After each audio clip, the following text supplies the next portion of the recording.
Bueno, buenas tardes, bienvenidas y bienvenidos al Ateneo de Granada.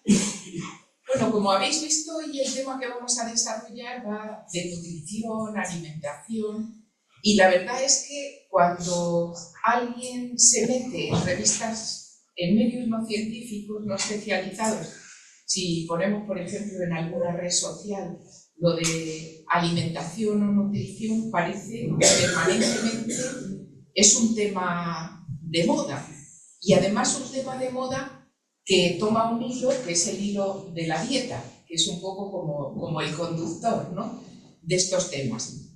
Y además con un concepto de dieta que no es el de la RAE, de régimen de alimentos y bebidas para la vida diaria o para la vida, ¿no?, sino que más bien toma un sentido bien de restricción o bien de suplementación, orientado siempre pues, a conseguir un cuerpo, digamos, conforme a los cánones. Y alrededor de ese tema pues, se ha generado un mercado absolutamente, vamos, un mercado enorme que genera negocios pues, muy lucrativos y que no siempre contribuyen a lo que debería ser el objetivo de la alimentación y la nutrición, que es el bienestar y la salud, ¿no? Y bueno, nosotros hoy vamos a hablar de ese tema, pero vamos a hablar en este segundo sentido, el de bienestar y salud, ¿no? Y para hablar de en este último sentido, bajo ese título atractivo que tenéis ahí delante, Nutrir para vivir más que dieta, bienestar, tenemos la suerte y el placer de contar hoy con Pilar Aranda Ramírez, que, bueno, a la que me gustaría agradecer muchísimo en nombre del Ateneo y muy sinceramente que se haya prestado a compartir sus conocimientos y a pasar esta tarde con nosotros, pues hablando del tema. Gracias, Pilar. Y bueno, aunque Pilar no necesita presentación, voy a emplear un poquito de tiempo en decir algunas cosas sobre ella, ¿no? Primero, pues me gustaría hablar un poquito de su faceta más conocida, que es la faceta de la primera mujer que ha ocupado el cargo de rectora de la Universidad de Granada entre los años 2015 y 2023. Después de una carrera también en la que, como sabéis, pues, ha tenido también diversos cargos en nuestra universidad, ¿no? Desde, esto ya lo tengo que leer porque no me lo sé de carrerilla, pero el de directora de la agencia estudiantil, vicerrectora de estudiantes, secretaria del Plan Andaluz de Investigación y se ocupó también de la Secretaría Ejecutiva de la Fundación Euroárabe. Y bueno, sus logros como rectora, en el sentido de impulsar tanto la innovación como la igualdad y como la transformación social desde la universidad, se han traducido, yo creo, en un incremento pues, muy ostensible del capital social de la UGR y también en un aumento de la cercanía con la ciudadanía, ¿no? Y esto le ha procurado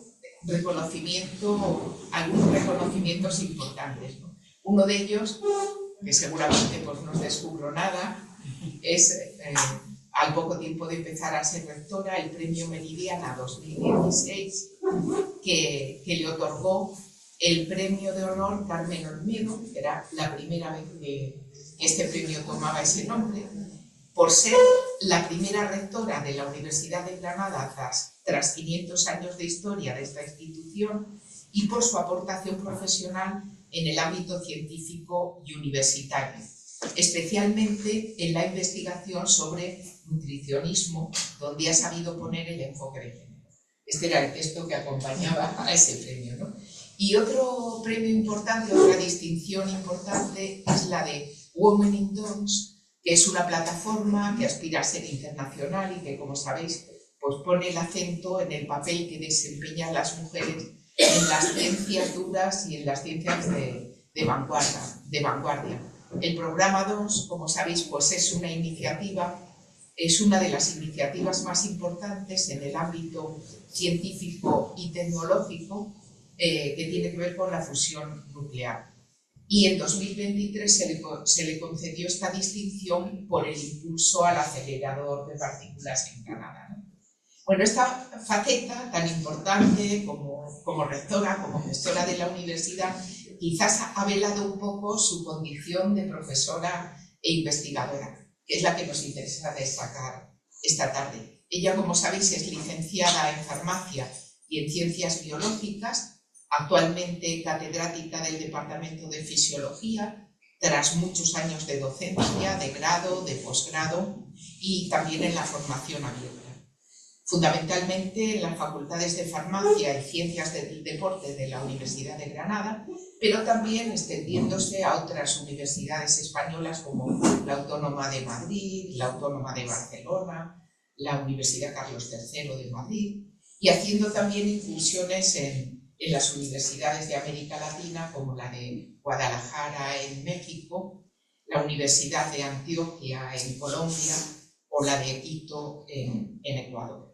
Y como investigadora, pues pertenece al grupo Fisiología Digestiva y Nutrición del Instituto Universitario de Nutrición y Tecnología de los Alimentos y en el de Deporte y Salud de la Universidad de Granada. Su trabajo investigador pues también se ha orientado sobre todo al estudio de la biodisponibilidad de nutrientes, de la valoración del estado nutricional en diferentes tipos de población.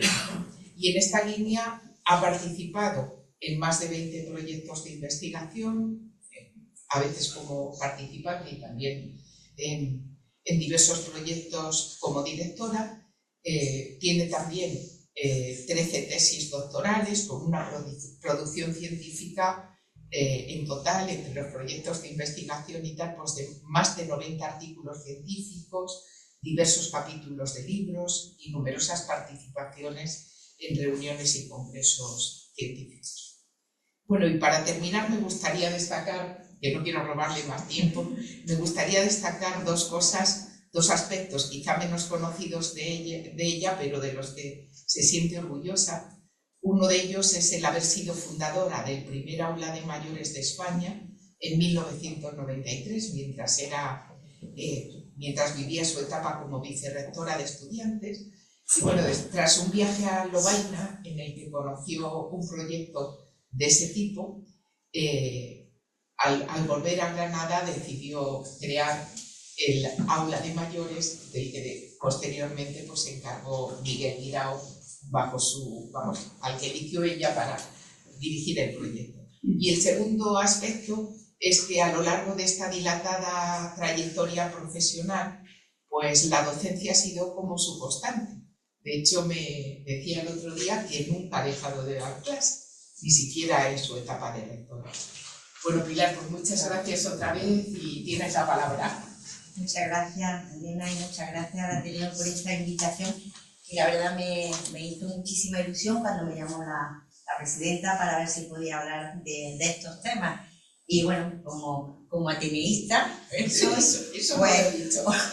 Pero bueno, agradezco mucho la invitación. Es cierto que he estado aquí, bueno, pues a lo mejor como hablando de la capitalidad europea de la futura, presentando el libro de Margarita Sánchez, pero hablando de un tema más relacionado con mi actividad docente e investigadora no lo había hecho. Y agradezco mucho a todos los que han venido esta tarde, y a todas las compañeras y compañeros, varios de la universidad, que me ha dicho, bueno, que yo es que nunca te he oído hablar de ciencia. Pues bueno, espero que paséis un rato agradable, que os pueda trasladar sobre todo ilusión, pues sobre todo una ilusión por vivir, por disfrutar y por tener ese bienestar que voy a tratar de explicaros cómo decimos que se debe de alcanzar, aunque es cierto que no lo cumplamos, ¿no? Esto que se dice, consejos doy que para mí no tengo, pero bueno, vamos a tratar. Mira, a mí antes de hablar de temas de nutrición y de alimentación me gusta ubicar cómo está la población actualmente. Somos unos 8.231 millones de habitantes, se calcula que para el año 50 seremos 9.700 millones, pero hay que tener en cuenta que hoy en día todavía 800 millones pasan hambre. 24.000 mueren al día, de los que 18.000 son niños y niñas. Siempre digo que esta es la principal vergüenza social que tenemos como sociedad. La gente se sigue muriendo de hambre. Pero fijaros que por primera vez desde hace unos años 1.000 millones de esa población están sobrealimentados. Es decir, hay mayor población sobrealimentada que la que está pasando hambre. ¿Qué está sucediendo? Bueno, pues hay una serie de fenómenos actualmente que están generando unos cambios sociales profundos. Sobre todo en algo encaminado hacia la salud. Sabéis que junto a la educación son los principales derechos fundamentales que tenemos y es algo que está afectando el desarrollo, que está incrementando las desigualdades, que está haciendo una sociedad cada vez menos inclusiva, por mucho que estemos viendo, por motivos como, por ejemplo, una inversión en la pirámide poblacional. Hay unos cambios demográficos importantes, la desigualdad, las migraciones, los procesos de migración, la escasez de agua, fundamental, es algo que, aunque no haya llovido recientemente, sabéis que es una realidad y que está la guerra del agua en numerosas poblaciones, un aumento en la infertilidad por temas que ahora comentaremos y un tema que está ya preocupando muchísimo, que es la gestión de los recursos que vamos a generar. Y todo ello, o parte de ello, va encaminado a algo importante. Es cierto que no todas las sociedades tenemos los mismos problemas que yo he citado, pero es cierto que todos estamos sufriendo un cambio climático. Por mucho que haya negacionistas, hay una realidad científica totalmente demostrada. Yo soy una persona que creo en la ciencia y hay que basarse en esos datos objetivos que la ciencia nos da para saber que estamos ante un cambio climático.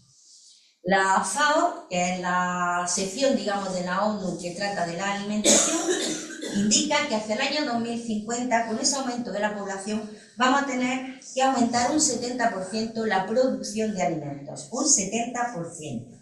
Bien, y podemos pensar, bueno, pues si hay gente que pasa hambre, es que no hay alimento suficiente hoy en día. Sí los hay, sí los hay.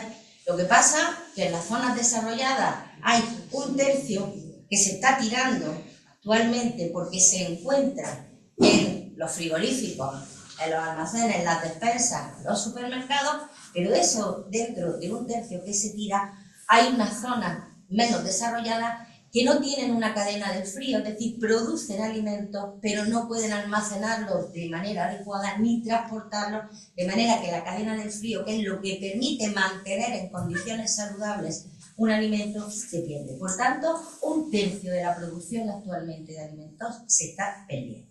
Imaginaros de aquí al año 2050 cómo tenemos que ir cambiando. Por tanto, va a ser muy importante no solo la producción de alimentos, sino el incremento de una tecnología que permita el uso adecuado, el almacenamiento, etcétera, de esos alimentos. Bien, del 30% de la superficie de la Tierra se dedican al ganado, con un consumo de agua muy elevado y con un 80% de la deforestación. Es decir, se ha optado por incrementar la producción animal, siendo que la producción animal genera muchos más gases de efecto invernadero, gases que son los contaminantes, que la producción vegetal. Pero es que además estamos produciendo una deforestación, por ejemplo, en Brasil claramente, para que se produzca más ganado.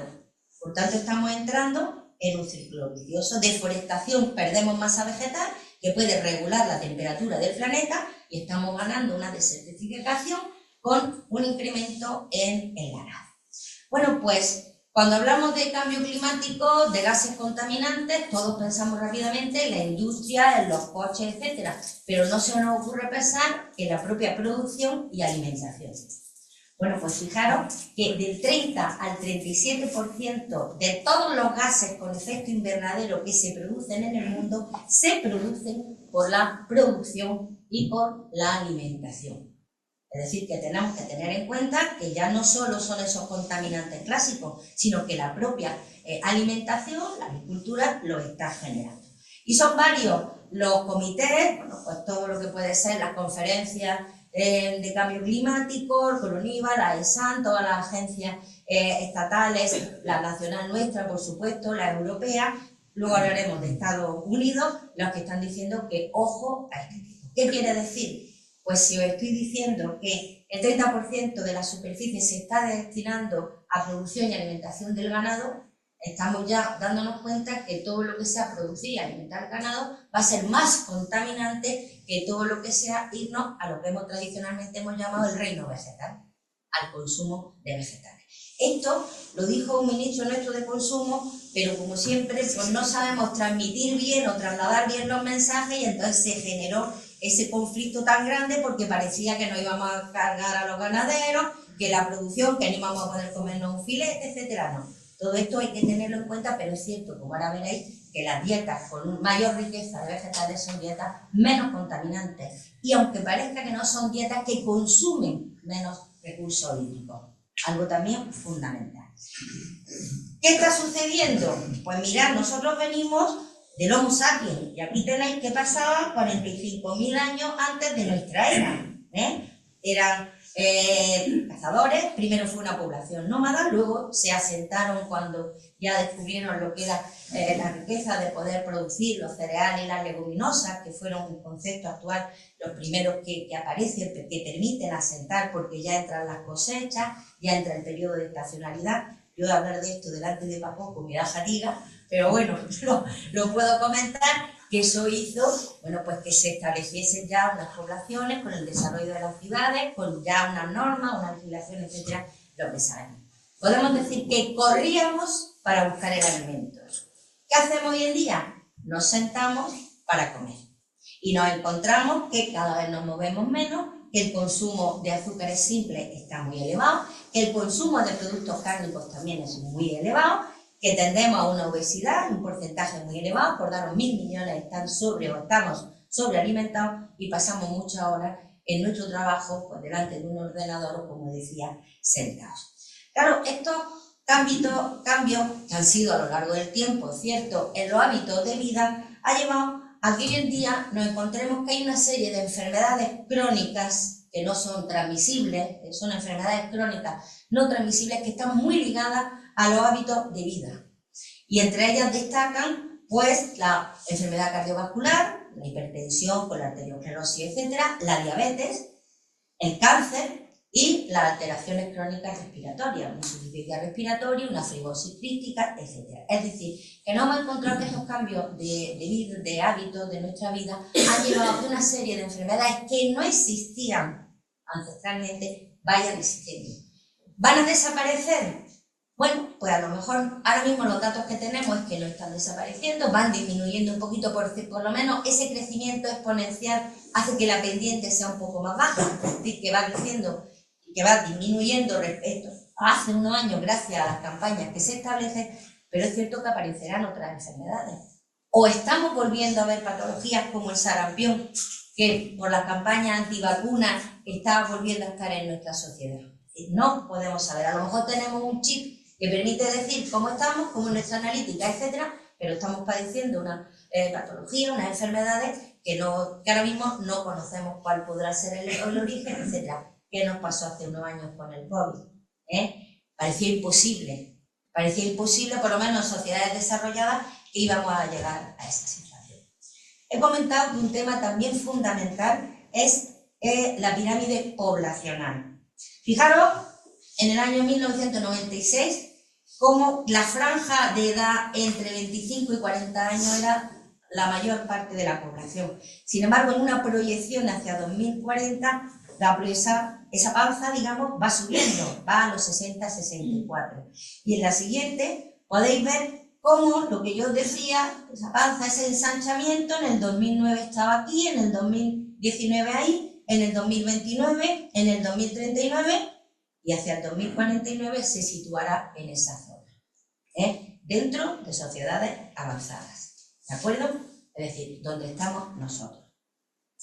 Claro, eso está provocando pues, que la población vaya envejeciendo y bueno, dada nuestra media de edad, pues me vaya a permitir un poco que me centre en aspectos que nos interesan a todos de lo que va suponiendo cumplir años. Pero fijaros que tenemos la suerte de que podemos hablar de 3 edades. La edad cronológica, nuestro cumpleaños, la edad biológica, cómo nos encontramos para la actividad, para distintas activaciones, por ejemplo, la flexibilidad, la elasticidad, etc. Y la edad psicológica. mentalmente, cómo estamos, cómo percibimos, qué ilusión tenemos, qué vida le damos a los años, y eso es fundamental para cómo vaya yendo. Bien, clásicamente la prevejez son de 55 a 65 años, la vejez o anciano, 65 a 80, lo digo, yo estoy ya en esa franja totalmente, y la ancianidad ya a partir de los 80 años. Pero bueno, vamos a ir viendo que esto es un proceso fisiológico que no podemos detener, que casi comienza en el momento del nacimiento, porque todas las teorías indican que nuestros tejidos empiezan a oxidarse, y que es cierto que a través de las habilidades de salud, de tratamientos farmacológicos, de temas que vamos a hablar, de hábitos de vida saludables, vamos a ir retrasando, y el envejecimiento lo vamos mejorando. Pensar en vuestras madres, padres, abuelos, abuelas, no estaban en absoluto como estamos ahora mismo nosotros, ¿no? Y claro, hay algo importantísimo, podemos ir sanando, podemos ir curando, podremos poner a lo mejor con 105 años una minifalda, porque las varices ya no estén y las piernas estupendas, pero la neurona es otro tema, el sistema nervioso es otro tema. Ahí va avanzando la investigación, cierto, pero queda mucho todavía por saber, y porque, bueno, pues que sabéis que aunque una parte de la neurona, el axón, puede crecer, todavía el cuerpo, el soma, que es donde está el centro realmente de la elaboración de neurotransmisores, es decir, de la base de funcionamiento del sistema nervioso, pues todavía no hay. Pero es cierto que lo mismo con el tiempo no lo encontramos. Mirad, hay numerosas teorías del envejecimiento. Hoy en día no hablamos solamente de una, sino que hablamos de que puede existir una muerte celular programada, es decir, la apoptosis, que es algo que sucede, que las células antes de dividirse se autochequean como el coche. Si no se encuentra bien, pues las células se van reproduciendo, se van dividiendo bien por mitosis o bien por meiosis, es el caso de los gametos, y entonces las células en ese autochequeo van, y por la edad pues la apoptosis va a aumentar. Hay un envejecimiento celular típico, los cromosomas, que sabéis que es la base genética donde reside el ADN, donde reside toda nuestra dotación, el genoma, que es lo que heredamos de nuestros ancestros y trasladamos a nuestros hijos e hijas. Bueno, pues esos cromosomas, donde están en los brazos de los cromosomas, se encuentran los genes que determinan muchos procesos, pues con el envejecimiento se van acortando. Vamos perdiendo genes que hacen que nuestras capacidades funcionales disminuyan. Hay también aspectos inmunológicos, ahora veréis que, bueno, pues cada vez vamos perdiendo una capacidad dentro de la inmunoglobulina, en nuestros mecanismos de defensa.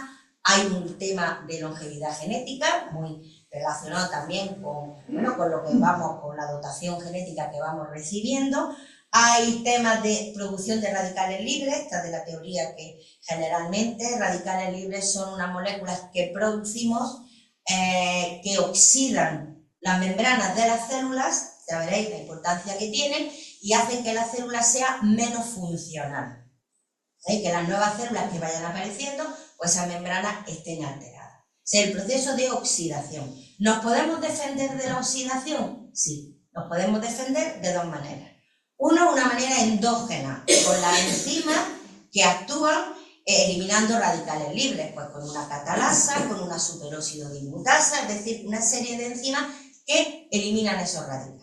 Pero también nos podemos defender de esa oxidación con un aporte exógeno, son antioxidantes, que se van a encontrar en los alimentos. Vamos a tener vitamina C, vamos a tener el hierro, el selenio, el cobre, el zinc, una serie de oligoelementos, tanto vitaminas como minerales, que van a estar exógenamente, es decir, vamos a consumir con la dieta. Puede haber una modificación proteica, las proteínas sabéis que son la base de toda la funcionalidad, pueden cambiar de estructura, como por ejemplo pasa en el sistema nervioso, ¿no? Cuando hay alguna precipitación de proteínas anómalas, que es lo que va a producir las enfermedades neurodegenerativas. Hay aspectos neuroendocrinos, tanto el sistema endocrino, la producción hormonal, como todo lo que es la funcionalidad del sistema nervioso va también modificándose. Un error catastrófico que puede aparecer, o bien una mutación somática que haga que en un determinado momento el envejecimiento se acelere. Todo ello produce una serie de cambios fisiopatológicos. No asustéis por la palabra fisiopatológica, porque realmente son cambios fisiológicos, derivados de esa actividad de esas teorías, de todo eso que va sucediendo en nuestro organismo al ir cumpliendo años. Entonces, nos vamos a encontrar que a nivel del sistema sanguíneo, la sangre, pues la médula ósea va a producir menos cantidad de glóbulos rojos. Pero es que además vamos a tener un problema en la absorción intestinal de hierro, con lo cual nos vamos a encontrar con una anemia típica también del envejecimiento.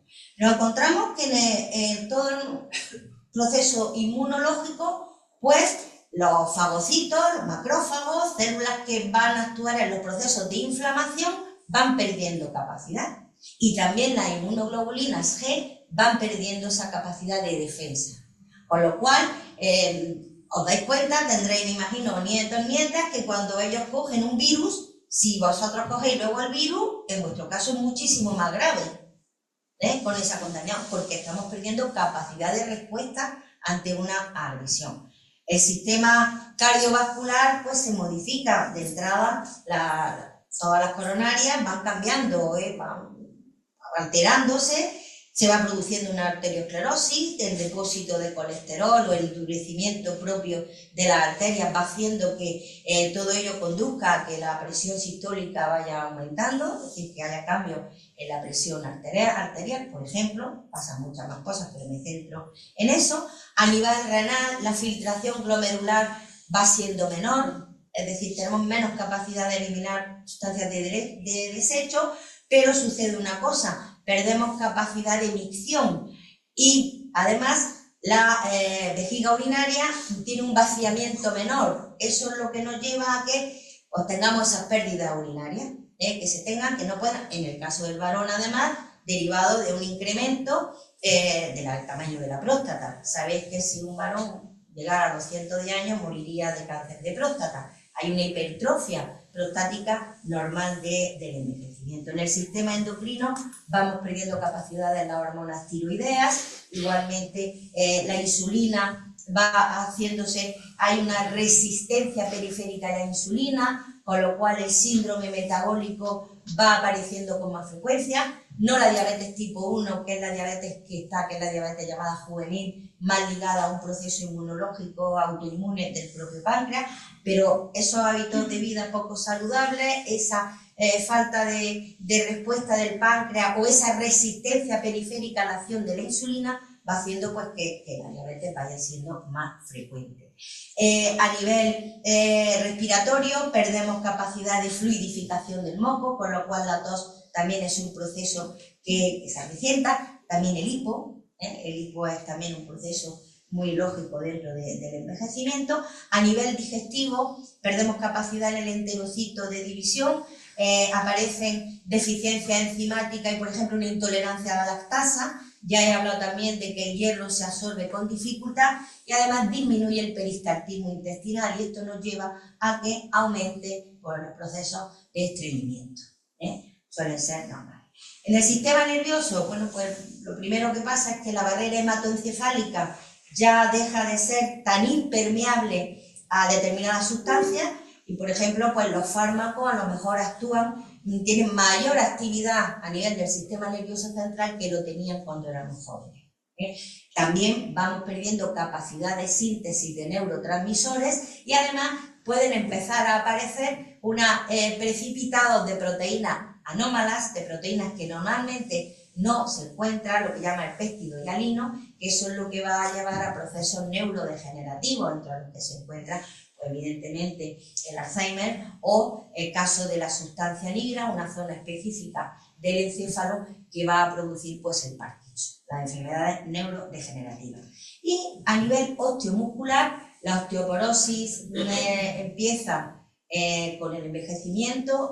Es cierto que la formación y resorción del hueso se da a lo largo de toda la vida, pero en unas etapas de nuestra vida la formación supera la resorción, pero a partir de una determinada edad ese equilibrio se rompe y la resorción es mayor, unido a la pérdida de capacidad de hormonas protectoras de la resorción, como caso de las mujeres a partir de la menopausia, cuando perdemos estrógeno y progesterona, que no es que sean hormonas formadoras de hueso, son hormonas protectoras de hueso.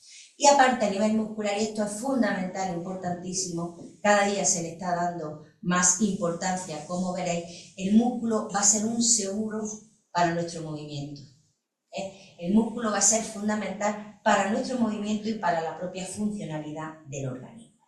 Bien, ante este panorama no nos deprimimos, porque nos encontramos en la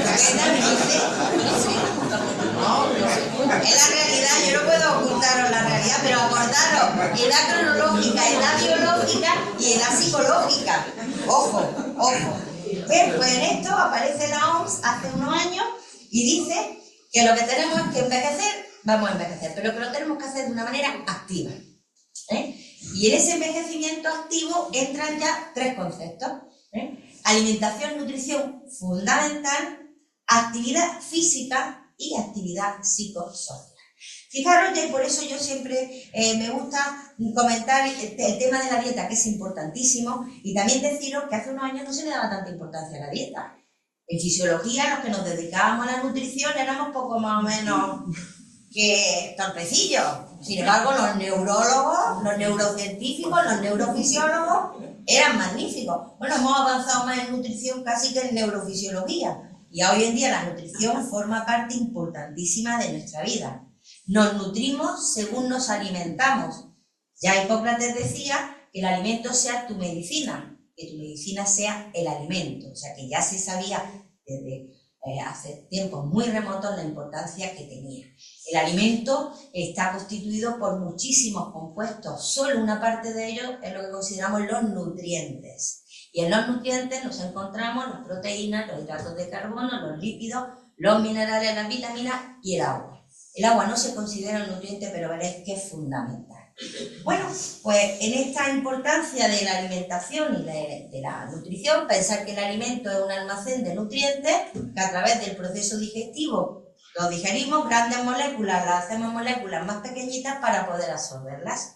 Y una vez que las hemos absorbido, volvemos a hacer moléculas grandes. Claro, podemos pensar que evolutivamente esto es un retraso, porque además tiene un gasto energético importante, pero es un elemento protector. El tubo digestivo, fijaros que es lo que nos comunica con el exterior, es un tubo abierto por la boca y por el ano. Lo demás lo tenemos todo cerrado, pero el tubo digestivo nos permite, a partir de los alimentos, extraer la energía que necesitamos extraer para formar estructuras plásticas y para poder regular todos los procesos metabólicos. Bien, y entonces, ¿qué pasa? Bueno, pues que es un mecanismo de defensa, porque podemos tragarnos tóxicos, pero como la barrera intestinal hace que no se absorban, los eliminamos.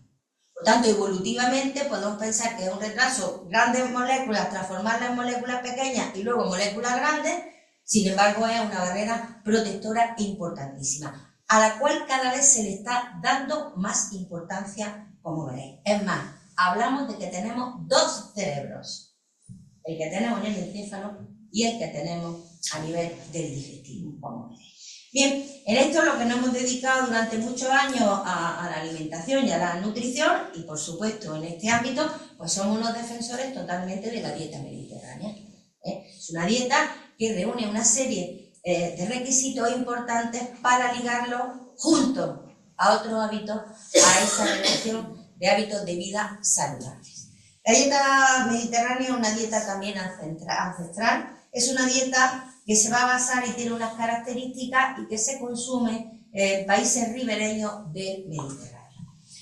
Bien, me diréis, pero aquí no comemos lo mismo que los italianos, ni los griegos, ni los turcos, ni los egipcios, ni Marruecos. No comemos lo mismo generalmente, pero nos basamos en alimentos muy similares. Lo elaboramos de otra manera diferente, pero nos basamos en alimentos generales. ¿Cuáles son las características de la dieta mediterránea? Es una dieta variada, es una dieta frugal, se basa en productos frescos, en productos locales y estacionales, en comercio de cercanía, algo que defendemos totalmente, siempre que sea posible. El aceite de oliva es su grasa principal e incluye una ingesta moderada de vino. Es decir, tenemos una ingesta, o tendríamos que tener, mejor dicho, una ingesta baja en frecuencia y cantidad de productos lácteos, de pollo, de huevos, de dulces y otros azúcares refinados, por supuesto de carne roja, y una ingesta alta de alimentos de origen vegetal, cereales, frutas, verduras y hortalizas, legumbres, frutos secos y una ingesta frecuente de pescado. Y, por supuesto, bañando todo el aceite de oliva virgen extra. ¿Por qué se habla de dieta mediterránea? A lo largo de los años hemos pasado por distintos hábitos, pero siempre ha prevalecido esa cocina tradicional. Mirad, en los años 50, finales de los 50, principios de los 60, un investigador americano, Keynes, observó que las poblaciones del norte de Europa y la propia de Estados Unidos consumían menos grasa que la población mediterránea. Hizo el estudio sobre todo en Chipre y en Grecia. Y sin embargo, esa población que consumía más cantidad de grasa tenía menos enfermedades cardiovasculares. Sin embargo, la población que consumía menos cantidad de grasa, países nórdicos, Estados Unidos, tenían unas alteraciones cardiovasculares elevadísimas, la arteriosclerosis, la hipertensión, los infartos, la angina, es decir, muy altos. Y él empezó a estudiar qué se consumía en esas poblaciones que permitían esos datos, esa prevención de alteración cardiovascular. Y entonces detectó estas características que yo estoy señalando. Es cierto que esto era alimentación de hace muchos años, pero alimentación que hemos ido perdiendo. Hemos ido perdiendo, bueno, pues por muchos hábitos, por mucha introducción en el mercado de otro tipo de alimentos, porque se ha considerado durante una época y en nuestro país, después de la posguerra, y sobre todo ya en los años 60, cuando se salió de la hambruna de la posguerra, acordaros, se pensaba que había que comer todos los días carne y pescado, porque socialmente era lo que se veía bien. Un gran error. Error metabólico y error para el bolsillo, porque metabolizar proteínas es carísimo para el bolsillo, hay que comprarlas que son mucho más caras, pero metabólicamente la proteína genera unos productos nitrogenados que van a afectar al riñón, al hígado y al hueso. Por tanto, las dietas hiperproteicas son dietas muy problemáticas, pero luego comentamos algunas cosas. Pero es cierto que por cambios sociales este tipo de alimentación se fue abandonando. Se fue abandonando hasta que ya hemos vuelto a darnos cuenta de la importancia que tiene seguir adecuadamente lo que llamamos las ingestas recomendadas, que básicamente podemos estructurarlas en lo que llamamos la pirámide. Una representación gráfica de cómo debemos de consumir determinados tipos de alimentos. Fijaros que en la pirámide, esta es la de la Sociedad Española de Nutrición Comunitaria, cada país tiene su pirámide, digamos, porque claro, los productos a lo mejor no son los mismos, pero básicamente en Europa y en toda la ribera mediterránea nos basamos en estos datos. La base son alimentos con hidratos de carbono complejos, es decir, hidratos de carbono que cuesta digerirlos y absorberlos, que nos permiten mantener un pico de glucosa adecuado para la respuesta que nuestro páncreas puede dar a la insulina. La insulina es necesaria para que la glucosa entre dentro de la célula y se metabolice. Claro, si nosotros tenemos hidratos de carbono simples, por ejemplo sacarosa, el pico de glucosa después de comer sube rápidamente. Y si tenemos el páncreas un poquito afectado, no le da tiempo a responder a ese pico. Sin embargo, si va subiendo poquito a poco, porque vamos digiriendo y absorbiendo poco a poco la glucosa, ese páncreas puede responder. De hecho, fijaros que hace unos años a las personas diabéticas les prohibían totalmente los hidratos de carbono. Sin embargo, hoy en día están incorporados en las dietas para diabéticos y en las dietas para el síndrome metabólico. Bien, pues esa base está constituida sobre todo, pues, bueno, por alimentos ricos en hidratos de carbono. Hacia arriba, verduras y frutas ricas en minerales y en vitaminas. Y aparece ya el aceite de oliva. Posteriormente, alimentos ricos en proteínas. Están los lácteos y sus derivados. Luego las proteínas, unas del reino animal y otras del reino vegetal. Importante, el consumo de leguminosas y cereales. Cierto que tienen hidratos de carbono complejos, pero tienen también una riqueza proteica adecuada. Hace unos años hablábamos de que el reino animal tenía las proteínas completas, es decir, tenía todos los aminoácidos esenciales. Hoy, y el reino vegetal eran proteínas incompletas, les faltaba algún aminoácido esencial. Hoy en día todos los aminoácidos son esenciales, lo que pasa es que hablamos de aminoácidos indispensables o no indispensables. Indispensables los puede sintetizar el organismo, no indispensables hay que suministrarlos con la dieta. Es cierto que la proteína de origen animal tiene mayor valor nutritivo, tiene mayor calidad biológica y por tanto de proteína más completa, pero la proteína vegetal, sabiendo suplementarla y complementarla, puede llegar a ser una proteína completa, ¿vale? Y eso es lo que tradicionalmente se ha hecho en las casas, los potajes, los pucheros, un cocido, la paella, ¿qué lleva? Lleva hidratos de carbono, lleva una base importante de leguminosos o cereales y luego llega un poquito de carne que puede completar el tipo de proteína. Bien, esta pirámide que nosotros tenemos en nuestro país, llamo también esto que veis aquí, vino y cerveza, yo depende al auditorio al que le hable. Por supuesto a los alumnos no se lo digo, bastante consumo ella de alcohol como además animarlos, ¿no? Además animarlos. Bueno, pues esa pirámide, fijaros que es la aceptada actualmente por muchísimas sociedades del mundo. Y esta pirámide tiene una base donde daros cuenta que aparecen los juegos, la vida social, el comer juntos, el socializar con la comida, una manera de guisar, una manera de disfrutar de la vida, del aire libre. Bueno, pues todo esto es lo que llevó a la UNESCO hace ya unos años a declarar la dieta mediterránea como patrimonio inmaterial de la humanidad.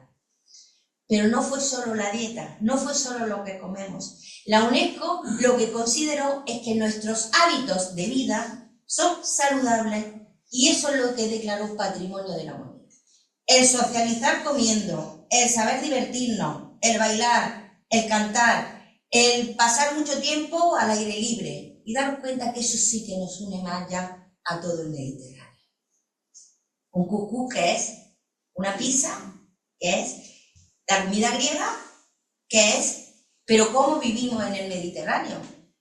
Mayoritariamente en la calle, socializamos, comemos, tenemos unos valores que hacen que hayan considerado que son unos hábitos de vida saludables. Y hoy en día, fijaros que esos hábitos de vida saludables es lo que se está ya distribuyendo por el mundo.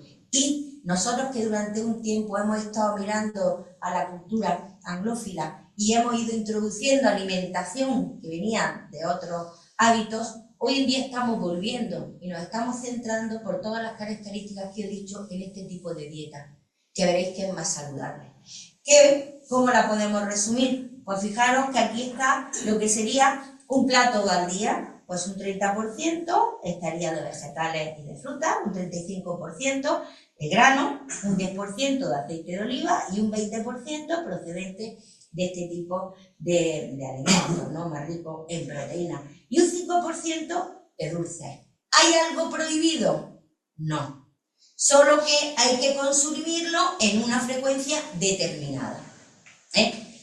Se puede decir, lo que decía Grande comía, se puede comer de todo en plato de postre. Y si lo ligamos a la obesidad, que luego hablaré algo, pues no olvidéis que por muchas dietas que hagamos, lo único que sirve para adelgazar es más dieta, más zapato y menos plato. ¿De acuerdo? Esta es la única manera que tenemos de adelgazar. Eso. Bueno, pues nuestra sorpresa fue, hace ya unos años, cuando vemos que en Estados Unidos la pirámide que aceptan es la pirámide de la dieta mediterránea. Fijaros que incluso, bueno, pues ponen familias raciales, sus hábitos, juegos, y entonces ellos han ido incluyendo una serie de alimentos que forman parte tradicional de nuestra dieta, incluso el aceite de oliva. Y esto es llamativo porque vosotros que ya que tenemos una edad, recordaréis que hubo una época que el aceite de oliva fue denostado. Y sin embargo todo tenía que ser aceite de girasol. Bueno, la ciencia también tiene una base económica. La economía mueve todo. ¿Qué sucedió? Estados Unidos tuvo una producción de cereales, de aceite de girasol muy elevada, una sobreproducción. Empezaron a investigar y a convencernos de lo importantísimo que era el aceite de girasol. ¿Vale? ¿Qué pasó? Europa se dio cuenta, en aquella época era el mercado común, y entonces, claro, vieron que se le hundía un comercio que tenían de producción de aceite de oliva. Y entonces se generó a nivel de Comisión Europea, ya posteriormente, un programa de investigación para trabajar en el aceite de oliva. Y cuando se investiga, se encuentran cosas, la ciencia. Y cuando se pone dinero para investigar, se encuentran cosas, hay resultados que permiten extraer conclusiones que mejoran nuestra vida. Y entonces se llegó a la conclusión de que el aceite de oliva no era malo, lo que pasa es que era caro. Ahora podemos volver a hablar, ha habido unos años que hablar del aceite de oliva era muy complicado, pero bueno, se puede uno restringir de otros temas. Bien, esto era hasta hace unos días, donde este señor Trump ha llegado y ha cambiado la pirámide. Pero no solo que la ha cambiado de forma, esta es la pirámide que ahora mismo el secretario de Estado, Kennedy, de Salud en Estados Unidos ha dicho. Fijaros lo que hay en la base. A sus productores agrícolas y ganaderos han dicho, ¿cómo que la carne es mala? Ganáis. Y esto es una lucha económica importante, esto tiene que tener un equilibrio. Esto tiene que tener un equilibrio porque nos encontramos con grasa saturada, ahora lo comentaremos, que es grasa llamada mala, grasa que va a afectar a nuestras arterias, y va a ser una grasa mala. Pues ellos están ahora con esta pirámide. Claro, la diferencia es importante, ¿no? Y también las sociedades científicas estadounidenses están en contra de esto. Esto no tiene una base científica, esto tiene una base económica, que es totalmente diferente. Totalmente diferente. Más luego, algo que ha dicho Elena, muy bien, en alimentación hay una serie de divulgadores falsos, erróneos, que dicen auténticas barbaridades. Y entonces se ha puesto muy de moda, pero claro, hay que tener en cuenta qué consejos se dan que tengan una base científica, que tengan una base. Y ahí Internet hace mucho daño. Pero que ChatGPT también, porque se equivoca con mucha frecuencia. Por tanto, hay que tener cuidado. Bien, ¿por qué defendemos esa dieta mediterránea? Pues mirad, la defendemos por lo siguiente. Esa dieta va a facilitar controlar el peso. Es una dieta, como hemos dicho, con una ingesta alta de una serie de productos que, digamos, tienen mucha masa y aportan pocas calorías. La densidad energética es baja. Leguminosas, cereales, vegetales, etcétera, son voluminosos, pero aportan poco. Sin embargo, esa ingesta baja, estos alimentos tienen una densidad energética alta. Y entonces, claro, si tenemos una densidad energética baja, si además estamos tomando una grasa insaturada, la grasa insaturada sería el ácido oleico. En la grasa hablamos de 3 tipos. Ácidos grasos saturados predominan en el reino animal, ácidos grasos poliinsaturados predominan en el reino vegetal. Habéis oído hablar de la serie omega 3, de la serie omega 6, son ácidos grasos que van a formar parte de nuestras membranas celulares. Segunda vez que os las nombro para que lo recordéis, ahora después que os explicaré por qué. Y la grasa monoinsaturada, que es por ejemplo el ácido oleico. Claro, ¿qué ventaja tiene el ácido oleico? Es decir, es monoinsaturada, bueno, pero es precursor de los poliinsaturados. Por tanto, estamos tomando un precursor y nos permite aumentar la oxidación de la grasa y además darnos mayor sensación de saciedad y saciación. Tomamos una dieta muy rica en fibra y la fibra no la absorbemos porque nosotros los hidratos de carbono podemos absorber los que están unidos en alfa, es un tema bioquímico porque tenemos alfa amilasas. Lo que está unido en beta no lo podemos digerir porque no tenemos beta amilasa, los rumiantes tienen beta amilasas. ¿Vale? Pero ¿qué pasa? ¿Por qué es tan importante la fibra? Bueno, la fibra es muy importante porque regula el peristaltismo intestinal. Pero es que la fibra va a ser utilizada por algo que hoy en día tiene gran importancia, nuestro segundo cerebro, el intestino. Un microbioma, una serie de microorganismos que habitan nuestro intestino, nuestro sistema digestivo, que necesitan nutrirse y se van a nutrir a partir de fermentar esa fibra que nosotros no podemos digerir. Pero es que además esa fibra, al ser tener voluminosa, va a retener agua. Y al retener agua, a nivel del estómago, digamos, la fibra se hincha. Y va a actuar sobre unos receptores que se llaman mecanorreceptores que están conectados con el centro de la saciedad. Si se estimulan esos mecanorreceptores, tenemos sensación de saciedad. Si no se estimula el mecanorreceptor, seguimos con hambre. Esto va ligado también a procesos complejos de regulación de la ingesta, donde el centro de la saciedad y el centro del hambre están interconectados. Pero quedaros con que la fibra permite que tengamos mayor sensación de saciedad. Por tanto, ayudan a controlar el peso. Pero es que además este tipo de dieta va a prevenir la diabetes tipo 2, la va ligada al síndrome metabólico. El síndrome metabólico también se genera por el envejecimiento y por malos hábitos de vida. Niveles altos de glucosa, niveles altos de triglicéridos, niveles altos de colesterol e hipertensión. ¿Vale? Y entonces, bueno, pues en esta prevención de la diabetes tipo 2, vemos que estos productos que consumimos tienen fibra, tienen compuestos antioxidantes. Acordaros que hablé de la oxidación, de la importancia que tenía, de cómo nos podíamos defender endógena y exógenamente. Pues esos componentes de nuestra dieta son antioxidantes, son ricos en magnesio y el consumo de alcohol moderado hoy en día se cuestiona si a través de la adiponectina o la leptina, hormonas reguladoras de la ingesta y también de procesos oxidativos, pero fijaros que se retarda el vaciado, sensación de saciedad, mayor capacidad antioxidante, enzimas que facilitan la transferencia del ATP y por tanto obtener energía, y todo ello va a llevar a que prevenir la resistencia a la insulina. Lo que he dicho, podemos producir insulina, pero a lo mejor tenemos una resistencia o producimos poca cantidad, o prevenir la disfunción de la célula beta del páncreas, del islote de Langerhans en el páncreas, donde se produce la insulina y se previene la diabetes tipo 2. Por tanto, un efecto directo, pero otro efecto indirecto, el control del peso corporal. ¿Por qué aparece aquí el control del peso corporal? Pues porque se ve que, desgraciadamente, la obesidad, la grasa se nos acumula en todos lados, pero sobre todo a nivel abdominal. Y la grasa abdominal es una grasa que tiene, digamos, una distribución de tejido adiposo blanco, tejido adiposo marrón y tejido adiposo beige, que es más mala esa distribución que la que podemos tener, pues, por ejemplo, en los glúteos o en las caderas. La grasa a nivel abdominal va a ser una grasa que va a estar más relacionada con las alteraciones cardiovasculares que otro tipo de grasa, porque su composición es diferente y la manera en que metaboliza determinados compuestos es diferente también. Pero también nos vamos a que esta dieta mediterránea pues puede prevenir las enfermedades cardiovasculares. Ya hemos visto, vuelve a aparecer la fibra. La fibra tiene un papel importante como hipocolesterolemiante. ¿Y esto qué es? ¿Necesitamos el colesterol? Por supuesto. Y no podemos decir tengo colesterol, no, es que tienes que tener colesterol. Lo que no puedes tener es el colesterol muy elevado. Pero ahí también entra un tema importante.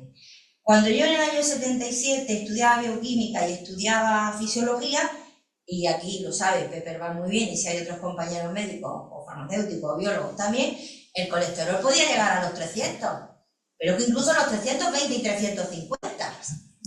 Claro, hoy pasaron dos cosas. Se empezó a investigar, y Elena también lo sabe, se empezó a investigar y se veía que había una correlación, pero es que sobre todo apareció la poderosa industria farmacéutica. Volvemos a la economía. Y la poderosa industria farmacéutica, con su estatina y con otros compuestos, con una serie de fármacos, pues empezaron a decir, oiga, que los niveles de colesterol tienen que bajar. Que los niveles de colesterol tienen que bajar. Que tengo datos científicos, sí, tiene algunos, pero es que hasta ahora mira cómo íbamos. Y entonces, bueno, ahí hay una historia, pero es cierto que hoy en día pues el colesterol debe de tener unos límites, pero no hay que irse tampoco a pensar que porque esté el colesterol en 250 ya sea una gravedad total, ¿no? Esto hay que ponerlo. No olvidéis siempre que la economía casi prevalece, desgraciadamente, a la ciencia. Ahí está. Bueno, pues la fibra, lo que ocurre es que la fibra capta el colesterol que vamos perdiendo endógeno y entonces lo elimina, con lo cual puede tener un efecto hipocolesterolemante. Puede bajar. Acordaros las campañas de una manzana al día, porque tenía mucha fibra y podía disminuir. Vuelve a tener los compuestos antioxidantes que hablamos, con lo cual las lipoproteínas de baja densidad, lo que llamamos el colesterol malo, va a aparecer no oxidado. Aparecen ácidos grasos importantes que ayudan al metabolismo del colesterol y tienen un papel antitrombótico, otro efecto ligado a las enfermedades cardiovasculares, y aparecen lo que llamamos los fitoesteroles. Cuando he hablado de la alimentación y de los nutrientes, os he dicho que el alimento tiene muchos compuestos. Unos son nutrientes y antes decíamos que había otros que eran factores antinutritivos, ¿no? Hoy en día hablamos factores no nutritivos, pero que tienen otra propiedad. Y en eso van a encontrarse los fitoesteroles, por ejemplo el resveratrol o otro tipo de derivados de los compuestos fenólicos que van a tener mucha importancia como antioxidantes y también regulando la absorción del colesterol. De esta manera, fijaros, disminuye el LDL colesterol, aumenta el HDL, el que llamamos bueno. Hoy en día ya no es solo el colesterol, sino lo que importa es la relación colesterol-triglicérido y sobre todo las apoproteínas que transportan al colesterol. Ya no es solo medir un nivel y también pues, disminuyen una serie de factores que hacen que esta dieta prevenga de las enfermedades cardiovasculares. Pero también nos encontramos que actúa en la prevención del cáncer, Nos encontramos, vuelven los antioxidantes, una relación omega 3, omega 6 buena, tanto por el consumo de pescado como por el consumo de aceite de oliva, con el ácido oleico precursor de estos ácidos grasos importantes. Y aquí, bueno, pues favorece la apoptosis. Pues he dicho que la apoptosis podríamos decir que es el suicidio celular. La célula antes de dividirse se chequea y si ve que está mal, no se divide. Claro, una célula que ha tenido un proceso neoplásico que ha cambiado, que es una célula anómala, se puede controlar.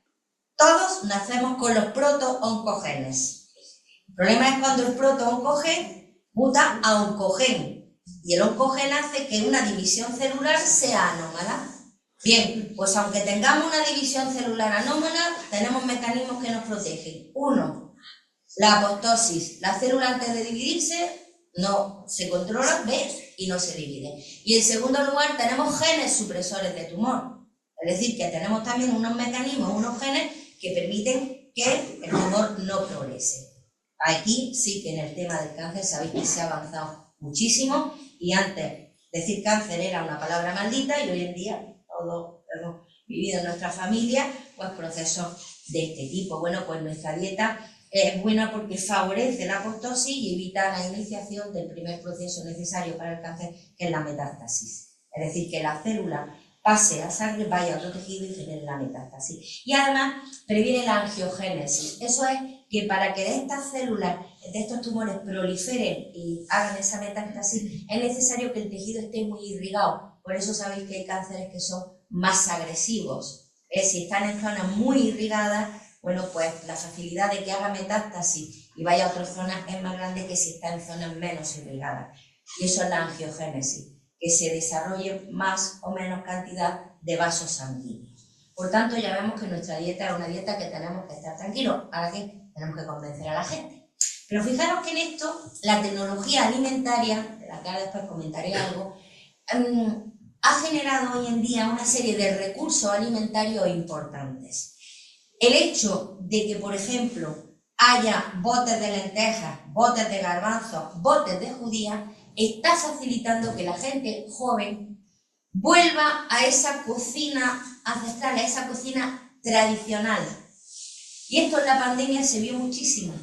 La pandemia se vio como en nuestro país la producción de leguminosas estaba bajando, sin embargo, a partir de estas técnicas, tecnología alimentaria y a partir de, bueno, de estar más tiempo en las casas y todo, empezó a incrementar la producción de leguminosas.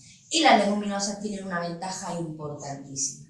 Y es que son buenas, bonitas y baratas. Tienen una proteína de buena calidad, puede ser incompleta, pero podemos añadirle algo y hacerla bien. Tienen minerales, tienen vitaminas, tienen hidratos de carbono de larga cadena, tienen fibra y tienen muy poca grasa, prácticamente nada.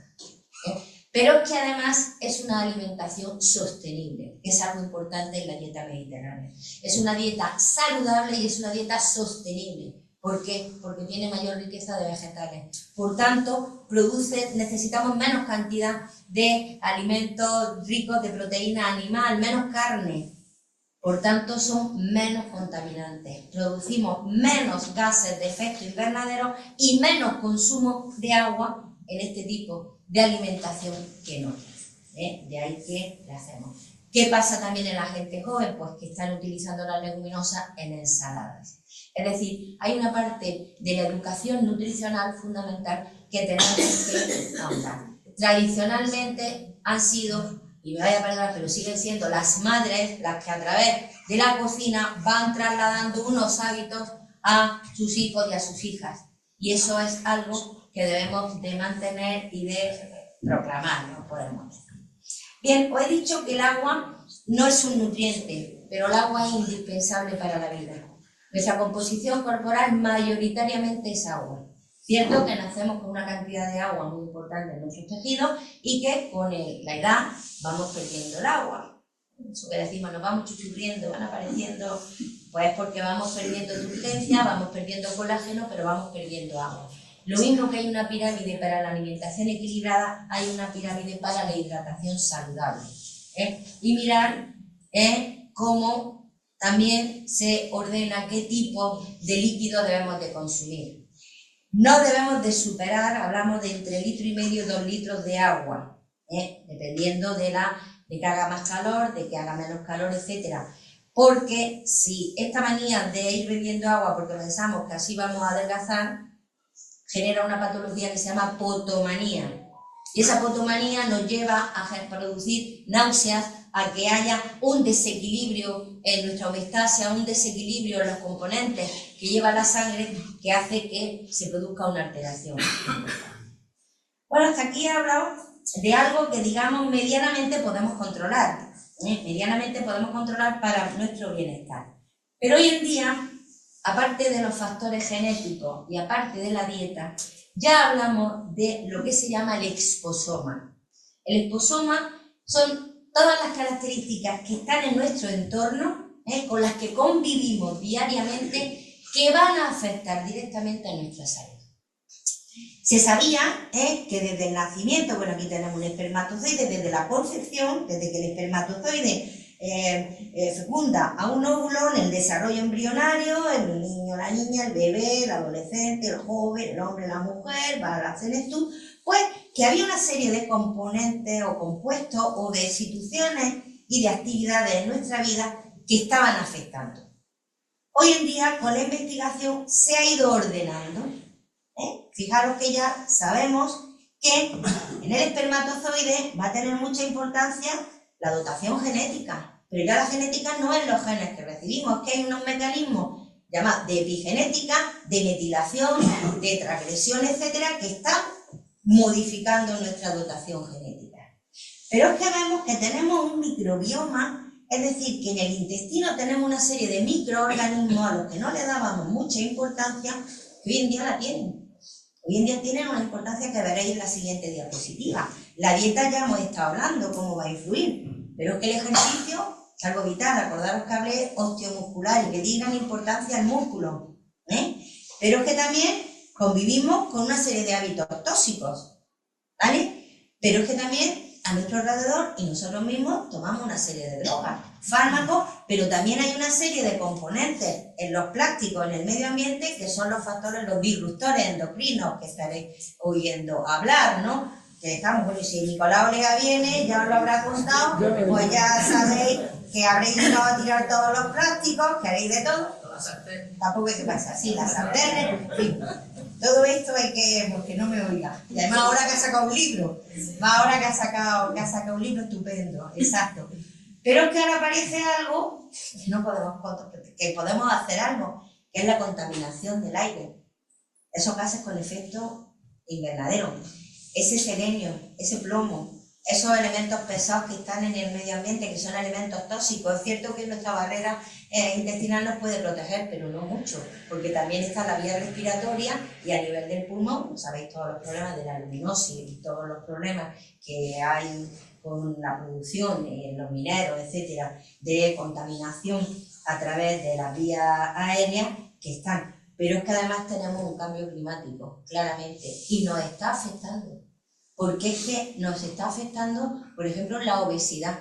Os he hablado que tenemos 3 tipos de tejido adiposo: blanco, beige y marrón. Pues el tejido marrón tiene una proteína que va a producir un desacoplamiento de la fosforilación oxidativa. Y diréis, ¿eso qué es? Pues va a ayudar a que nuestro organismo produzca calor. El tejido marrón. Si tenemos más tejido marrón, producimos más calor. Y producir más calor significa que gastamos más energía. ¿Dónde tenemos almacenada la energía? En los triglicéridos. ¿Dónde están? En el tejido adiposo. ¿Qué pasa con el cambio climático? La temperatura está subiendo. Por tanto, para regular temperaturas no necesitamos oxidar, no necesitamos generar calor. Nuestro organismo consumimos menos calorías. Por tanto, está afectando también a la obesidad. Y ya vemos que algunas cosas las controlamos, pero hoy en día ya sabemos que ese esposoma está afectando en nuestra vida y al ir envejeciendo todo esto lo vamos acumulando. Todo esto lo vamos acumulando. ¿Y por qué le estaba hablando de ese microbioma? Pues bueno, mirad que hoy en día aquí tenemos el encéfalo con el cerebro y hay unas conexiones a través de hormonas, a través de neurotransmisores, es decir, a través de vía sanguínea o vía nerviosa, entre ese microbioma, esas bacterias, esos microorganismos que están, Acidobacillus, Lactobacillus, Escherichia coli. El Escherichia coli lo tenemos, se produce la colitis cuando el Escherichia coli aumenta en cantidad, pero la tenemos y son necesarios. Pero es que resulta que estos microorganismos tienen que guardar una proporción para que sea saludable. Si aumenta de repente un acidobacteria o un lactobacillus en detrimento de un E. coli o de un Clostridium, por ejemplo, pues se produce una disbiosis, se altera esa vida. Y al alterarse esa vida, esas conexiones con el sistema nervioso también se alteran y aparecen enfermedades digestivas, enfermedades metabólicas, neurológicas, dermatológicas, cardiovasculares. Es decir, que ese microbioma tiene que estar en una manera regulada, en un equilibrio deben de estar. Y ahí aparece otro concepto importante que es la cronobiología, los ritmos circadianos. Nosotros, el ritmo circadiano se llama pues porque se regulan a través de los procesos de la luz. Por ejemplo, los niveles de cortisol son diferentes a primeras horas del día que abajo, son una hormona. Los niveles de insulina son también diferentes por la mañana, por la noche. El sueño generalmente da cuando no hay luz. Y eso se llama cronobiología. Ritmo circadiano. Nuestra actividad cambia dependiendo que sea de día o que sea de noche. ¿Vale? Y todo ello va a estar también muy regulado por esa microbiota. De manera que ya en la obesidad no solo podemos hablar de los alimentos, de cómo comemos, sino ya fijaros todo lo que entra.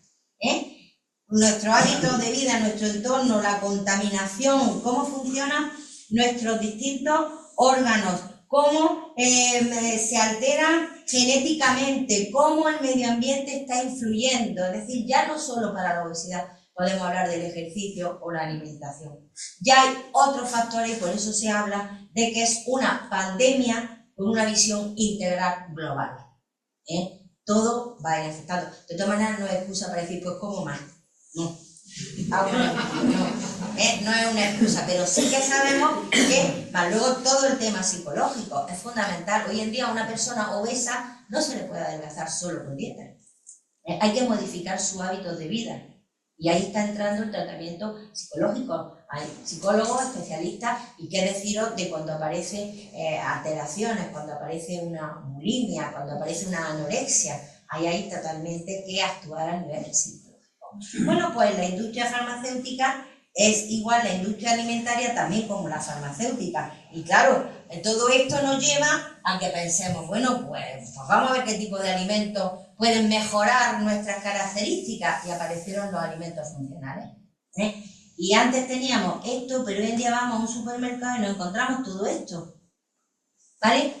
Y todo esto es un mundo que genera una economía también importantísima, pero que pues tiene sus discusiones. No me voy a meter, pero sí comentaros que tomar una leche enriquecida en calcio en exceso se puede tomar cuando hay un déficit, por ejemplo, gestación, lactación, envejecimiento, sí, pero consumir mucha leche enriquecida en calcio va a hacer, por ejemplo, que no se absorba el hierro. Van a aparecer estados carenciales de hierro, una anemia ferropénica. Por tanto, hay que regular. Claro, y todo ello, bueno, pues todos consumimos este tipo de alimentos porque son alimentos que además de sus propiedades nutritivas tienen unas propiedades funcionales. Pues mejoran los niveles de colesterol, mejoran tal.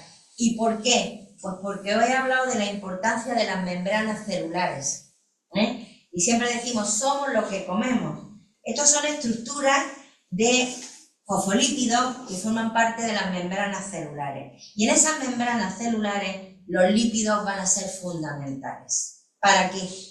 Para que la membrana tenga más fluidez o menos fluidez. Más fluidez, mejor. Va a permitir el paso de moléculas con más facilidad que una membrana menos fluida. ¿De acuerdo? Entonces, mantener una serie de ácidos grasos que permitan la fluidez de la membrana, evitan la oxidación y facilitan la fluidez. El intercambio desde el interior de la célula al exterior para una mayor regulación. Y aquí nos encontramos que, fijaros, el aceite de oliva, el aceite de girasol, el aceite del salmón de pescado, cómo van cambiando la estructura de las membranas celulares a través de los fosfolípidos y a través de los lípidos. Y eso va a afectar a los receptores de hormonas y de otras moléculas, a la señalización, cómo se comunican las células para conectar tejidos, para conectar sistemas, y de la expresión génica.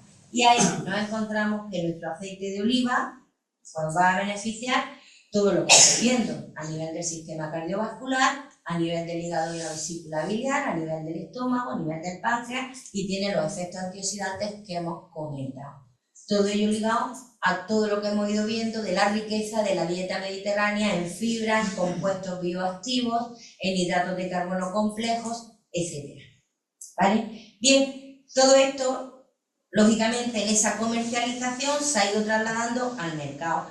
Y de las comidas clásicas que tomábamos de dieta mediterránea, pues nos podemos encontrar tapas de estas características. Dieta mediterránea total. Todo dieta mediterránea. Es decir, que con un poquito de imaginación, pues se van haciendo y van saliendo y van premiando en el mercado.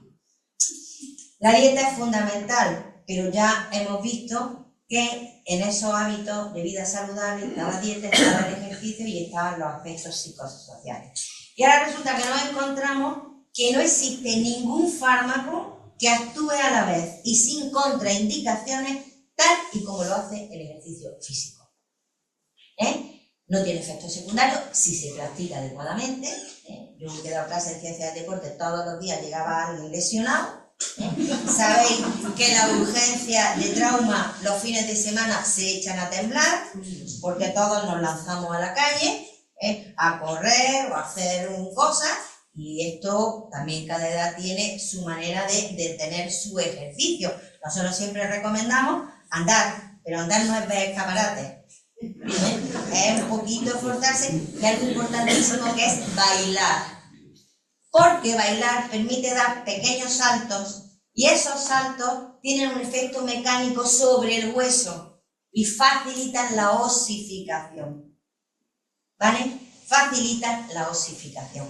Por tanto, son ejercicios que se aconsejan, por supuesto, los que se hacen con entrenadores personales, gente que está formada y que está especializada en qué tipos de ejercicios se debe de hacer, no solo para una patología, sino también para nuestra vida. Porque veréis, todo lo que está puesto ahí se ha demostrado científicamente. Nosotros hemos trabajado tanto con animales de experimentación como con humanos. Evidentemente no les podemos hacer las mismas cosas a unos que a otros, pero hemos comprobado que todos estos aspectos que están apareciendo aquí son efectos ligados a la práctica del ejercicio físico. Ejercicio físico es moverse con más fuerza. Actividad física puede ser subir una escalera, barrer, coger algo, alzarse. Es decir, que la actividad física también beneficia. El ejercicio es más intenso, y luego está ya el deporte, que es cuando está reglado, cuando hay que seguir unas pautas, se suele hacer con una legislación determinada, etc. Bien, como decía, esto está totalmente constatado, y por tanto la edad biológica, que no la cronológica, va a venir en cierta medida determinada por el nivel de fitness o lo que es condición física del individuo. ¿Vale? Por tanto, dependiendo de cómo sea nuestra condición física, será nuestra edad biológica, cómo podremos disfrutar de determinados aspectos. Por tanto, se ha visto que el ejercicio retrasa, mejora o protege frente a una serie de enfermedades no transmisibles, las clásicas que hemos venido hablando: obesidad, diabetes tipo 2, depresión, ansiedad, hipertensión, cáncer, osteoporosis, Alzheimer, demencia, dislipidemias, cardiopatía, artrosis, EPOC, la enfermedad obstructiva pulmonar, inmunodeficiencias, disfunción eréctil, fibromialgia, síntomas de la menopausia. Es decir, todo esto va a mejorar. ¿Podemos conocer nuestra capacidad funcional? Sí. Hay una serie de test, hay una serie de pruebas que permiten medir nuestra capacidad cardiorrespiratoria. Nuestra capacidad respiratoria es fundamental porque la cavidad torácica es lo que permite que el pulmón pueda, digamos, aumentar, hacer que pueda disminuir la presión interna y pueda entrar, por tanto, el aire, es decir, que el proceso de respiración, inspiración-expiración, sea el adecuado. Si perdemos cavidad torácica, si nuestros músculos están también alterados, estamos perdiendo capacidad respiratoria y eso va a producir una insuficiencia respiratoria con las consecuencias que tiene. La primera de ellas, la hipoxia. Vamos a tener menos oxígeno para que funcione adecuadamente nuestras células. Podemos medir la fuerza muscular, la flexibilidad y el equilibrio. Aquí tenéis una serie de medidas que se pueden realizar y que nosotros, por ejemplo, las hacemos. Nosotros en la fisiopatología, que ya he dicho que no os asustéis de la palabra, pues lo que le hacemos a los estudiantes en práctica es que hagan una serie de ejercicios que ahora os voy a enseñar. Les tomamos el tiempo, cuando lo hacen ellos, se toman el tiempo, la medida, y luego le ponemos lo que se llama un traje de envejecimiento. El traje de envejecimiento es que le añadimos encima unos 15 kilos. ¿Cómo? Pues se le pone un corpiño que lleva pesas, se le bloquean las muñecas, mucho, poco, se le bloquean los tobillos, se les pone unas gafas para que no vean o vean poco, se les tapan los oídos. Es decir, hacemos un traje de envejecimiento, entonces les hacemos que repitan las pruebas que han hecho normales con su traje de envejecimiento y se dan cuenta. Porque claro, aquí hay unas pruebas de fuerza muscular que son las levantadas en 30 segundos. Medimos cómo te levantas, cómo te sientas, cómo te levantas. La fuerza presora, que lo hacemos con un dinamómetro. Pero es que hay otras que también miden la condición física, la flexibilidad del miembro superior. Así. Y se ve hasta dónde puedes llegar. O cómo te extiendes y hasta dónde puedes alcanzar. O medidas de capacidad cardiorrespiratoria. Le hacemos también pruebas de que se hagan un electrocardiograma y una espirometría en reposo o con ejercicio, para que vean cómo cambian, cómo aumentan, por ejemplo, la frecuencia respiratoria o cómo aumenta la frecuencia cardíaca, que son procesos totalmente fisiológicos. Todos sabemos que cuando subimos las escaleras la respiración se acelera, necesitamos más cantidad de oxígeno. Por tanto, hay un mecanismo de compensación y de adaptación del propio organismo a las condiciones que están cambiando. Y también, bueno, pues se puede medir también la flexibilidad, como he dicho, a través de otra serie de mecanismos. El equilibrio estático, claro, no es lo mismo andar normal, siguiendo una línea recta, que cuando te tapan, ¿visto? Y además el oído, sabéis que el equilibrio depende mucho de receptores del oído interno, de la visión, para poder controlar, ¿no? Y entonces, bueno, pues de esta manera podemos saber la importancia y en qué situación física estamos todos magníficos, cómo nos controlamos. Pero queda un aspecto fundamental, que todavía no he nombrado, que es el aspecto psicosocial. Todo esto está muy bien, pero si no tenemos un estatus psicosocial adecuado, bueno. Pero hoy en día, bueno, pues tenemos mecanismos importantes que permiten que pues nos podamos relacionar, que podamos socializar. El anterior último. Bueno, porque es más importante. Hay cosas que vamos a ver, hay cosas que van increciendo, esto va increciendo y ya está. Pero, por ejemplo, yo siempre decía que el aula permanente de nuestra universidad la tenía que financiar salud. Hemos retirado a muchísima gente de la atención primaria. Se levantan, se arreglan, salen, socializan. Trabajar en ONGs también permite sentirse uno bien. Hay asociaciones de mayores que montan programas, que montan, etcétera. La Vida Sana es un programa de nuestra universidad. Pero yo tengo que vender también mi moto.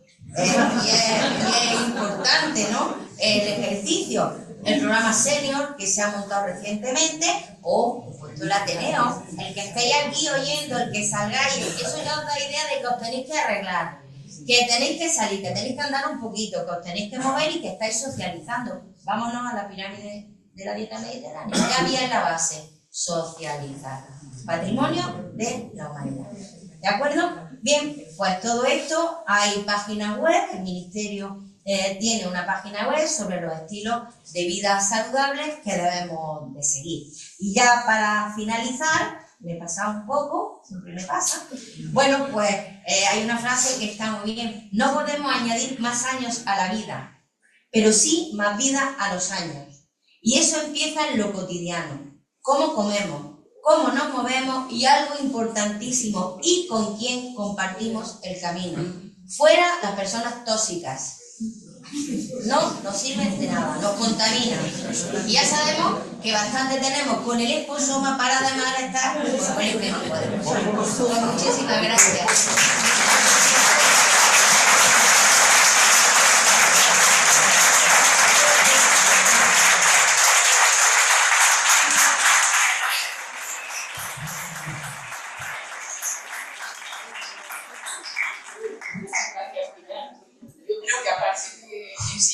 Muchas cosas, nos vuelve a sensibilizar en el tema de la necesidad de si no estamos ya volver a la vida, a la dieta mediterránea y a todo lo que implica como vida sana, ¿no? Muchísimas gracias. Tenemos un ratito para que podamos comentar algunas cosas con Pilar. Si levantáis la mano, tú primero. Vale. No, perdona, ella. Muchas gracias, mi nombre es Lourdes. En primer lugar quiero felicitar a Pilar, siempre un placer oírla en cualquier ámbito, siempre aprendemos, y muchas gracias por tu conferencia de hoy. Me llama la atención y sobre todo por la incidencia que está teniendo, y sobre todo en la juventud, otro tipo de dieta, como puede ser, por ejemplo, la japonesa, que está teniendo ahora un éxito entre la juventud. Produce ese bienestar si la comparamos con la dieta mediterránea, todos esos valores que hace en la dieta mediterránea, o el hecho de que se coma más cruda, el pescado crudo y demás, puede generar algún tipo, porque ahora mismo son lo que se pone de ellas son bondades, pero no sabemos la repercusión, si tienen unas repercusiones negativas en la salud. Bueno, vamos a ver, ahí el problema, la dieta japonesa es cara, eso de entrada, en una dieta cara todos sabemos lo que vale ir a comer a un japonés, son una materia prima de excelencia, esa dieta tienen que congelar el pescado porque ahí está el anisakis, que es algo que está produciendo alteraciones. De hecho, sabéis que hubo años de campaña donde ya sabemos que para tomar boquerones de vinagre hay que congelarlo, que el salmón crudo pues no se debe de tomar, que hay que congelar. Por tanto, hay que asegurarse de que esa dieta sea. Yo creo que esa dieta tiene un exceso de ácidos grasos poliinsaturados, tiene poca fibra. Bueno, fibra con las algas, sí están consiguiendo que tenga un aporte de grasa. Es cierto que la población japonesa es longeva en el tiempo, pero yo no sé exactamente si la comida japonesa que consumimos en los restaurantes es exactamente la que toma. A mí me extraña que un campesino japonés pueda consumir esa típica comida japonesa, porque ahí está. Realmente hoy la dieta que está más de moda, la que se aconseja la dieta mediterránea, con una dieta baja en sal. Es lo que hoy estamos viendo que se va aconsejando. Hay otros que hablan de la dieta atlántica, es decir, que hay muchos tipos de dieta. Yo, evidentemente, la dieta mediterránea sigue la dieta de la pirámide equilibrada, que es la que entendemos que mejora nuestra salud, y también hay que tener en cuenta que nuestra expectativa de vida es muy alta. Es muy alta en relación a otros países, es muy alta, y es cierto que la incidencia de las enfermedades cardiovasculares es grande, pero es menor que en otras zonas. Gracias. Había una palabra por ahí, a ver, estaba primero la señora, sí, y después... Ah, bueno. Una pregunta. Sí. Quería preguntar por un suplemento que por lo menos para mí lo estoy viendo desde hace poco y que se vende como, se publicita un poco con el pasado, que la verdad es la creatina. Sí. Que me gustaría saber sobre... Bueno, la creatina empezó siendo un alimento ergogénico. Los ergogénicos son los alimentos que se le dan a los deportistas para mejorar un poco el consumo. Es cierto que la creatina, para que os hagáis una idea, el músculo para moverse necesita energía, necesita ATP. La reserva de ATP que puede estar en el glucógeno que almacenamos es muy pequeña. Y entonces la molécula preferente para la actividad muscular es la fosfocreatina, que al metabolizarse libera fósforo, por tanto aparece el ATP, y queda la creatina. La creatina se metaboliza en creatinina y se elimina por el riñón. Por tanto, ojo con todo esto que tenemos, ojo, que te puede mejorar el metabolismo determinado, pero todo esto hay que guardar un equilibrio. Lo que pasa que he hablado de la economía, ¿no? Y entonces, bueno, si tú te encuentras bien, yo todo el tema de los suplementos siempre, cuando me preguntan, digo, mira, al médico. A tu médico de familia, a tu médico de atención primaria, que te diga, porque es cierto, por ejemplo, que los suplementos, los complementos son necesarios en gestación. Una vitamina B12 hay que suplementar. El hierro, pues es muy difícil que con la alimentación, si no es una dieta hipercalórica que te llevaría a engordar, pues no estás cubriendo a lo mejor todas las ingestas recomendadas, sobre todo de minerales y vitaminas, ¿no? Y entonces piensa que el feto se desarrolla a expensas de la madre, totalmente. Y no hay que comer por dos, hay que comer para dos. Entonces esos suplementos yo ahí siempre digo al médico. Es cierto que los deportistas lo consumen mucho y ahora pues está la idea de que uno va a estar más activo y se va a ver. Tomarse creatina y no moverse no va a beneficiar nada, no va a beneficiar. Y con el riesgo de que la creatina se metaboliza en creatinina y bueno, sabéis que para la función renal la medida de aclaramiento de creatinina es clave. Yo, por lo que he oído, se aconseja sobre todo en las mujeres de nuestra edad. Sí. Estaba ahora el señor de la última fila. Sí. Sí, No es bueno. Estaba Pepe. Veo muy mal, entonces me perdonáis. Bueno, lo primero, me sumo a la primera interviniente, que es un placer escucharte, Pilar, absolutamente. Y tiene esa facilidad de explicarnos cosas muy complejas en palabras que puede entender todo el mundo.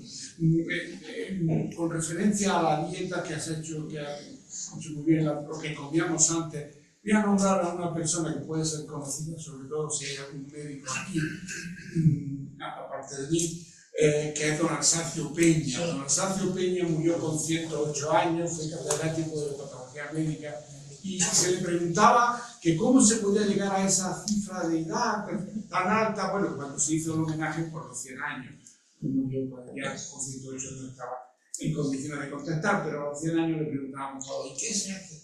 ¿Qué comida hay que tomar, don Arsacio? Y decía, yo he comido siempre lo que me guisaba mi señora doña Victorina. Era de Valladolid, y lo que quería decir con esto es comido siempre la comida que siempre se ha guisado en la casa de nuestras madres y nuestras abuelas. Ese era el consejo que nos dio. Y no quiero ser problemático, pero sí, hay una cosa que siempre que se entra en este debate de la alimentación saludable, yo sí le pondría una interrogación, o tendríamos que hablar mucho sobre el alcohol. Sí. Yo he dejado de tomar alcohol, tengo 80 años y he cumplido la semana pasada, y he dejado de tomar alcohol desde hace 4, 5, 6 años. ¿Por qué lo he dejado de tomar? Porque todas las propiedades buenas del alcohol, el resveratrol, antioxidantes, todo eso lo tiene el aceite de oliva, lo tiene el aguacate, lo tiene el mango. Comiendo todas esas cosas, como todos los días me como medio mango, todos los días como un montón de aceite de oliva, pues he ido dejando el alcohol. Y ahora resulta que hacen una cerveza sin alcohol buenísima. Ahora sí. Perdona, estaba el señor del final. Pero voy a comentar una cosa, Pepe. Sí. Tienes toda la razón, pero ¿sabes por qué está? Por tema económico también. Por tema económico. Yo a veces cuando hablo de dieta mediterránea en algunos sitios, no he nombrado a Víctor y el alcohol de pasada porque, bueno, soy digna heredera de Pepe Matai y él lo ponía porque él era de Yecla, todo su vida. Y luego cuando tú hablas, ¿no? Y es cierto que está la producción de vino. Fijaros que ahora estos días he estado leyendo algunas cosas de que hay preocupación porque los jóvenes están rehusando el alcohol. Y entonces ya está empezando el tema. Pero tienes toda la razón, yo desde luego no elimino. Yo sí tomo alcohol, la cerveza me gusta. A mí me pasa. Pero tienes razón, Pepe. Dos palabras ahí al fondo. Sí. Soy Juan Carlos Sánchez, neurólogo, y deseo felicitar a asistentes a las características de su charla, que me ha parecido sensacional y sobre todo optimista. Yo quiero añadir un dato de optimismo a todos, y es que en estos últimos años se ha empezado a detectar que sí existe una regeneración celular y que se producen células en el cerebro incluso hasta la 9ª década. Hay varios centros de investigación que están estudiando el tema y se ha visto que son precisamente todas las cosas que ha dicho acerca del ejercicio físico, sobre todo la estimulación cognitiva para la memoria, porque se regenera a partir de células madres del núcleo dentado del hipocampo, regenera neuronas que hacen que la memoria se fortifique. Es decir, que todo esto realmente se acompaña también, se puede acompañar de una regeneración neuronal. Sí, en ese sentido vamos a hacerle un homenaje a un médico de Granada, Jona, que falleció, neurólogo y neurocirujano, que junto con Pepe López Garneo, catedrático de Fisiología de Sevilla, ellos trabajaron y tuvieron, yo creo que desarrollaron ya el ensayo clínico correspondiente, que lo hicieron primero con animales, lógicamente, implantaban células madre de sustancia negra en pacientes con Parkinson y mejoraban notablemente la respuesta a la producción. Es cierto que, por ejemplo, el Hospital de Tetrapléjicos de Toledo está dando unos resultados extraordinarios en cuanto a una regeneración del axón, ¿no? Y se está viendo, y es cierto que vamos avanzando, y eso que he dicho, que a lo mejor a los 105 años la neurona vamos a ver cómo va, pero sí, muchas gracias. Por esta fila también. Yo soy Ana Grey y tengo la desgracia de ser activista medioambiental, porque solamente recibe esclavos por todos lados, y hay cosas. Bueno, Pilar, muchas gracias porque tu conferencia ha sido maravillosa. Te voy a hacer una pregunta y un rollo. La pregunta es evidente que un pollo de ahora o un tomate o un huevo no tiene sabor procedente de lo que llamamos ahora, que es de producción industrial, de agricultura industrial, pues no tiene el mismo sabor que esos alimentos tradicionales, extensivos. El sabor no es el mismo, pero la pregunta es que si el valor nutricional es igual. En cuanto al luego, a mí me gustaría que cuando hablamos, como tú al principio, esto es una verdadera revolución, decir que esto hoy en día lo más revolucionario que se puede hacer es decir, come menos carne y a ser posible procedente de una agricultura donde los animales puedan llevar su vida de animal, tampoco van a estar ahí puestos en un altar, pero y siempre ponéis de ejemplo de lo poco sostenible que es la producción de tantísima carne, comer tanta carne al Amazonas. Pero claro, nosotros aquí en Granada tenemos el territorio del maravilloso Geoparque, donde se está produciendo un verdadero ecocidio, que lo sepáis en la capital. Es un ecocidio. Unos 2 o 3 millones de cerdos y unos 6 o 7 millones de cabezas de ave, de pollo y pavo. Eso es lo que tenemos, ¿no? Con lo que eso supone en cuanto a contaminación, en cuanto a muerte de fauna autóctona, está desapareciendo el gato montés, bueno, los acuíferos, el mal rollo entre los vecinos que esto supone, etc. Entonces a nosotros nos gustaría que los científicos, las personas que sabéis de la universidad, que sois buenas personas, que sois conscientes, pues, en fin, que por lo menos que nombrarais, además del Amazonas, que aquí también están ocurriendo cosas que son muy poderosos económicamente, que gastan mucho dinero, luego el trabajo es menos de lo que dice, en fin, que lo tuvierais en cuenta. Y te repito que la pregunta era si tiene el mismo valor nutricional. Sí, tiene el mismo valor nutricional. La agricultura sostenible no modifica el valor nutricional de un alimento. No hay una interacción, a no ser tener en cuenta que hoy en día está muy regulado el uso de pesticidas, de insecticidas, etc. De hecho, uno de los problemas del Mercosur cuando están hablando es porque la normativa reguladora de la legislación alimentaria es distinta en cada país. Y es cierto que Europa es mucho más exigente, ¿vale? Por ejemplo, los transgénicos en Europa, gracias a los movimientos ecologistas, están muy limitados. Sin embargo, Estados Unidos consume cantidad de transgénicos. Pero fíjate que la FAO dice que para eliminar el hambre en el mundo hace falta los transgénicos. El sudeste asiático hubiese muerto de hambre si no existiese el arroz transgénico. Entonces, todo esto tiene un equilibrio. Vamos a lo siguiente. Yo comparto lo que dices porque ese problema de la granja sobre todo es por el ácido úrico. La eliminación en el ácido úrico que puede contaminar acuíferos, etc. Hay que buscar el equilibrio. Porque claro, si tenemos que consumir proteína, algo de proteína animal, hay que ver cómo se ajusta. Pero es cierto que están siendo esas macrogranjas, están alterando, se está viendo que se está alterando algo el ecosistema de la zona.